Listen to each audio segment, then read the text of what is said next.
My fellow Marylanders, this is the final time that I will have the privilege of addressing the people of this great state as your governor. 240 years ago, right here in this old Senate chamber of our historic State House, General George Washington relinquished command of the Continental Forces, fulfilling what he called an indispensable duty to formally hand over power, and commending the interests of our dearest country to the protection of Almighty God. It was here, in this very chamber, that the Revolutionary War ended with the ratification of the Treaty of Paris, making this very State House our nation's first peacetime capital. Next week, we will add yet another important chapter to our state's history with the inauguration of Maryland's first black governor and first Indian American lieutenant governor. And I urge all Marylanders to join me in wishing Governor-elect Moore, Lieutenant Governor-elect Miller, and their administration much continued success in the years ahead. With this peaceful transition, we prove once again, here in this hallowed place, that our nation's founding principles still prevail. Tonight, I am overcome with gratitude for my great partner and friend, Lieutenant Governor Boyd Rutherford, for Maryland's amazing First Lady, my beautiful wife Yumi, my entire family, the members of my cabinet, our governor's office staff, and every single member of the Hogan-Rutherford administration for their 8 years of dedication and for their incredible contributions and accomplishments. Most of all, I am grateful to all of you, the people of Maryland, for your heartfelt support, and in times of personal challenges, for your countless prayers. The honor of serving as your governor is second only to the honor of being your fellow Marylander. And I can tell you that there has not been a single day, good or bad, when I was not grateful for the privilege. And I am so proud of all that we have accomplished together in our mission to change Maryland for the better. We face the daunting task of turning our economy completely around, putting people back to work, and making our state open for business again. And that's exactly what we did. We changed the entire mission of state government to be unabashedly pro-jobs and pro-business. We eliminated or rewrote thousands of job-killing regulations. We cut taxes 8 years in a row by $4.7 billion, putting all of that money back into the pockets of hardworking Maryland families, small businesses, and retirees. And we turned a $5.1 billion structural deficit into the largest surplus in state history. We ushered in the biggest economic turnaround in America, and we are leaving the state in a far better fiscal position than ever before in history. We made record investments in education 8 years in a row to better prepare our children for the opportunities of the future. We funded Chesapeake Bay restoration efforts at historic levels. We made generational investments in both roads and transit, and in our ports and airports. We addressed the digital divide and strengthened our cyber defenses. We protected the health care coverage of Marylanders and provided lower insurance rates for the first time in a decade. We took unprecedented actions to protect those who protect us, our police, firefighters, and first responders. And we provided unwavering support for our National Guard, active duty military, and our veterans.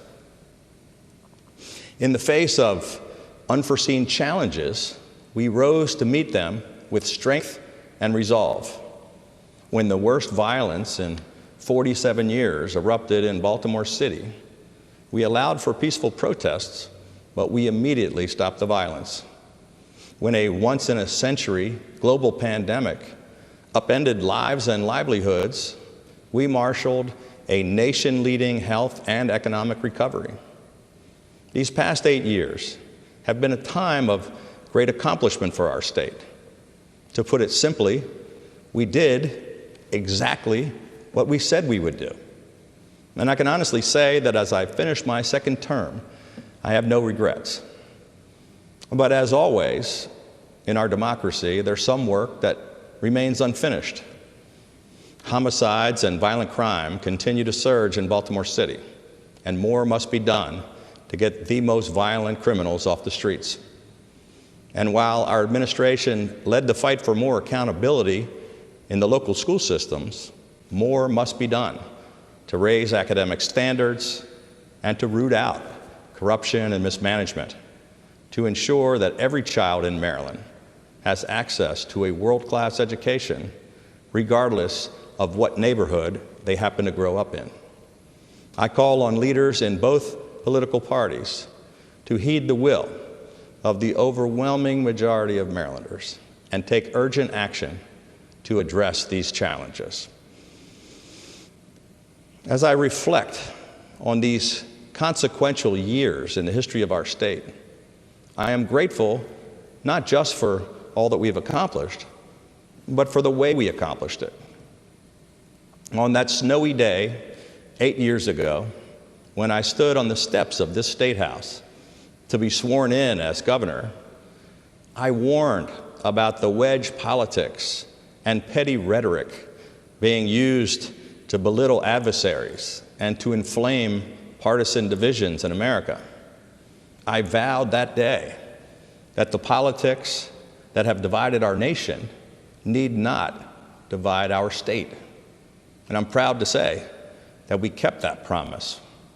Together, we lived up to Maryland's heritage as a state of middle temperament, and we enacted bipartisan, common sense solutions by advancing the best ideas, regardless of which side of the political aisle they came from.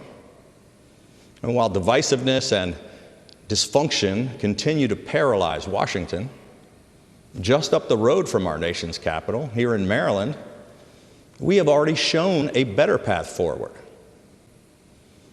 In his farewell address, as he completed his second term, President Washington warned Americans that left unchecked, partisanship would foster a spirit of revenge and lead to the ruins of liberty. He said that the common and continual mischiefs of the spirit of party are sufficient to make it the interest and the duty of a wise people to discourage and restrain it. He was right, which is why I believe that more leaders in Maryland and across America must stand against the extremes and with the majority of the people. We can't let fringes and factions get in the way of getting things done and solving the serious problems. In Maryland, we have proven that this is still possible. Our story should be a beacon of hope for the nation, which seems more bitterly divided than ever.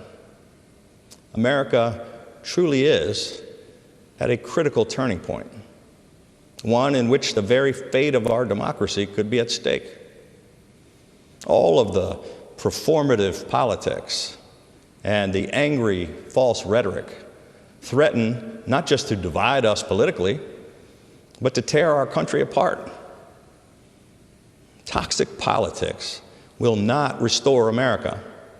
Only real leadership will do that. We must reject and overcome fear and hatred in our politics and in our society.